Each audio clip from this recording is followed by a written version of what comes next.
Hi, Alan Stratton from Woodturns. One of the things that first attracted me to wood turning was the opportunity to make bowls. And I haven't done one on a video for a while. I actually started this one about 2 years ago when I had a piece of wet elm. So I rough turned it, set it aside to dry for a long time, but then it's time eventually then to remount and return this thing. So let's turn this bowl out of elm wood. This is a very heavy, nearly half log of elm. The wood had been sealed with a wax sealer, which appears to have prevented quick drying.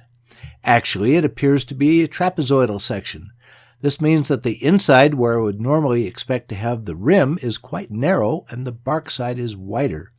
This is opposite of the typical for me. At least the bark had been cut away somewhat so that I have solid wood for the live center. Then, using the live center, I can press the wood against a spike faceplate. The wood is very irregular, so I have to keep the speed low. Between the live center pressure and low speed, this mount is adequate to get started. Then with an electric chainsaw, I can nip a couple of corners that would otherwise be a pain. This trim would have been impossible or extremely risky on my bandsaw. The electric chainsaw is light enough to do the job as long as I keep it away from the lathe itself.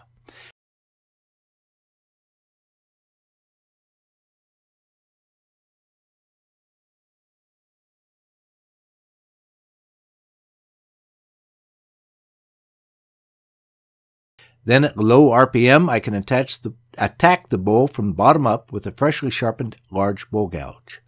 From this direction of cut, I am cutting into side grain, which is much less bouncy than if I approached perpendicular to the turning axis.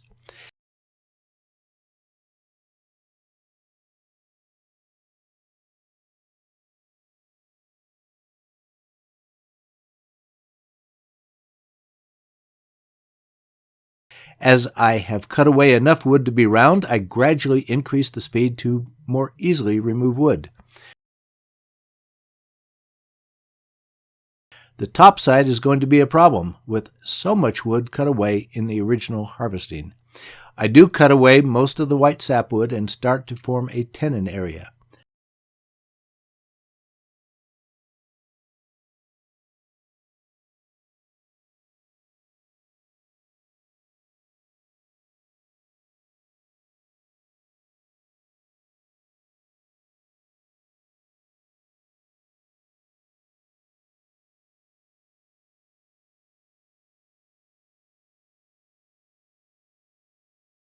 After ensuring the bowl side of the tenon is flat and true, I can take a couple of final passes before reversing the mount.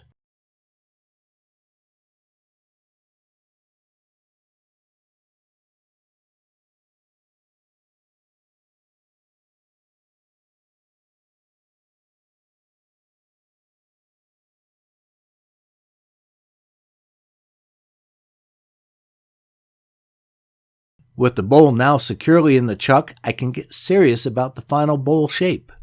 With those original cuts, I will have to remove a lot of the bowl's height. But with the speed now higher, this removal progresses well to establish where I can get good rim area. That was a lot of wood to cut away.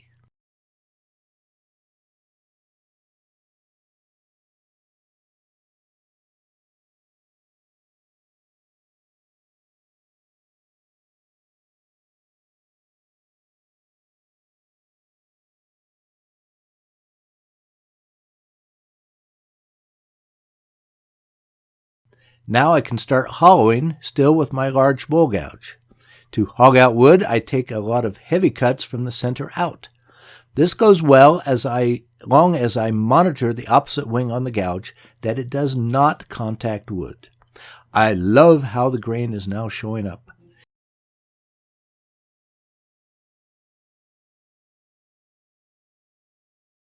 With the heavy cuts complete, I can whittle away the center plug and remove the live center. Now I can swap the tool rest for a longer reach. I normally use the shorter rest since the longer one can flex more away from the post. Now my cuts are standard outside in to center cuts.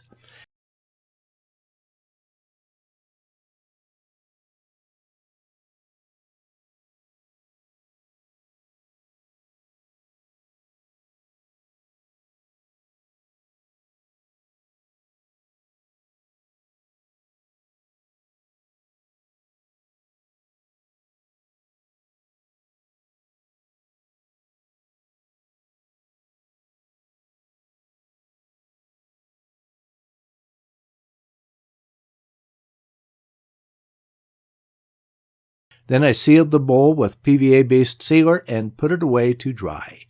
Periodically, I weigh the bowl until it does not lose any more weight. It is stable now. I have a large faceplate that fits inside the bowl. I will use it as somewhat of a jam chuck. The live center fits into the original divot from the grain turning. It is the only point that I can count on after the warping from drying. The first order of business is to trim the mounting tenon.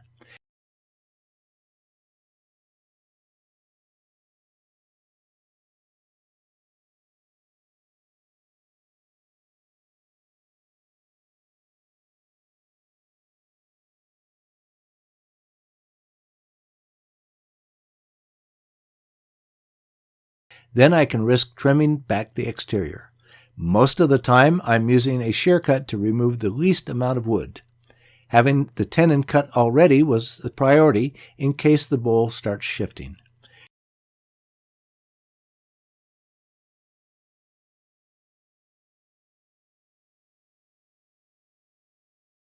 Trimming back the exterior is a bonus. After I reverse the bowl again, I will need to trim it a little more.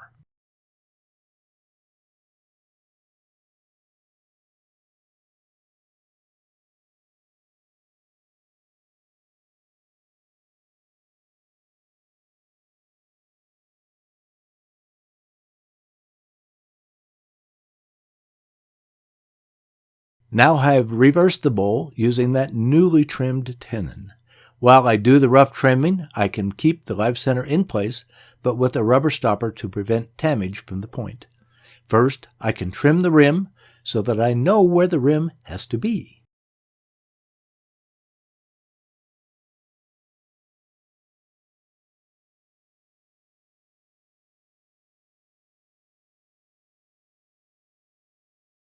Then I can return to trimming the exterior now that the final turning axis and the rim are established. I want a flare at the rim.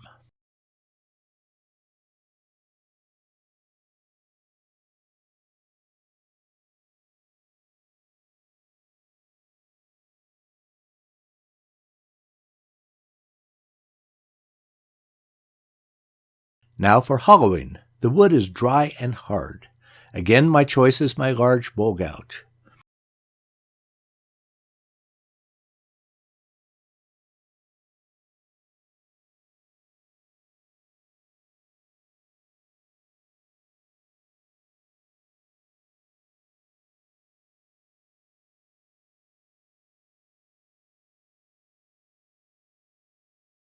However, once I get close to the bottom finish runs, I switch to my heavy bowl scraper. This scraper works great for me instead of a bottom feeder gouge.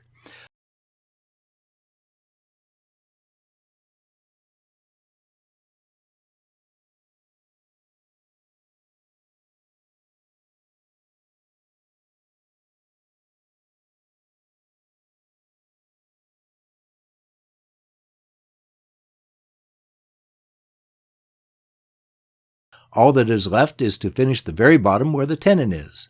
I moderated a discussion session at the Woodturners Worldwide Symposium where the question came up on how to easily finish the bottom for someone without exotic equipment. Of the 50 people in the room, we come up with more than 50 possibilities, counting some variations.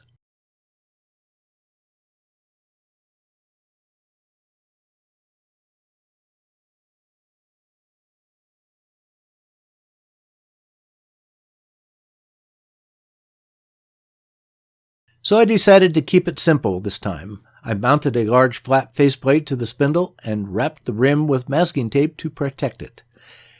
Remember that divot from the original turning? Yes, here it gets used again to have the live center press the bowl against the faceplate. I did nothing to shape the faceplate, no jam fitting. I have plenty of thickness at the bottom, not much at risk. This is spindle gouge territory for me.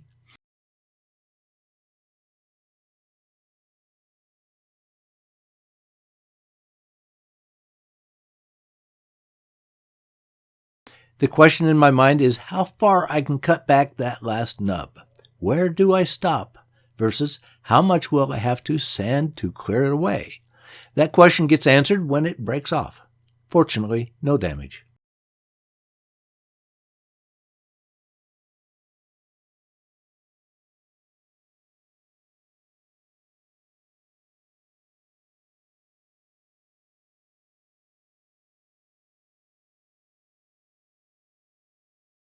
But now with that divot gone, my options are limited.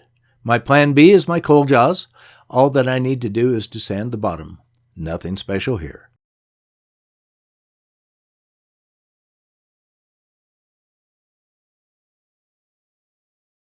All that is left now is a quick bath in walnut oil to make the grain pop. It has been over a year and a half since I green turned this elm. With this beautiful grain, it is worth it. But no instant gratification this time. Sometimes I just have to wait it out.